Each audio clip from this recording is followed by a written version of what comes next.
വിശുദ്ധ റമസാൻ വ്രതാനുഷ്ഠാനത്തിന് തുടക്കമായി. ഇസ്ലാം മതവിശ്വാസികൾക്ക് ഇനി പ്രാർത്ഥനാ നിർഭരമായ ദിനരാത്രങ്ങളുടെ ഒരു മാസക്കാലം.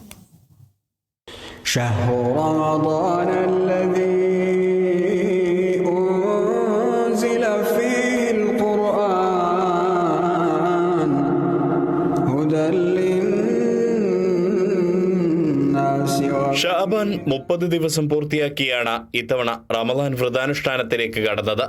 പുണ്യങ്ങളുടെ പൂക്കാലം എന്നറിയപ്പെടുന്ന വിശുദ്ധ മാസത്തിന് തുടക്കം കുറിച്ച് ഇന്നലെ മുതൽ തന്നെ പള്ളികളിൽ രാത്രി നിസ്കാരമായ തറാവീഹിന് തുടക്കം കുറിച്ചു.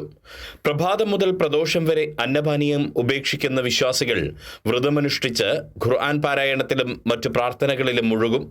രാത്രി ദീർഘനിസ്കാരമായ തറാവീഹ് ഉൾപ്പെടെയുള്ള പ്രാർത്ഥനകളും നിർവഹിക്കും.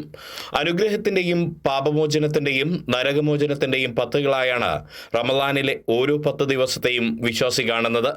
1000 മാസത്തേക്കാൾ പുണ്യം ലഭിക്കുമെന്ന് വിശ്വസിക്കപ്പെടുന്ന ലൈലത്തുൽ ഖദറിന്റെ രാവും റമദാനിന്റെ പ്രത്യേകതയാണ്. കൂടുതൽ പുണ്യം ലഭിക്കുമെന്ന് വിശ്വസിക്കുന്നതിനാൽ ദാനധർമ്മങ്ങളും മറ്റു നന്മകളും അധികരിപ്പിക്കുകയും ചെയ്യും. ജാതിമത ഭേദമന്യേ സംഘടിപ്പിക്കുന്ന ഇഫ്താർ വിരുന്നുകൾ വിശുദ്ധ മാസത്തിലെ സാഹോദര്യത്തിന്റെ പ്രതീകമാണ്.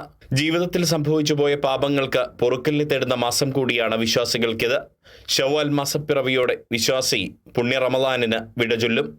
Riyas KMR, Kerala Vision News, Kozhikode.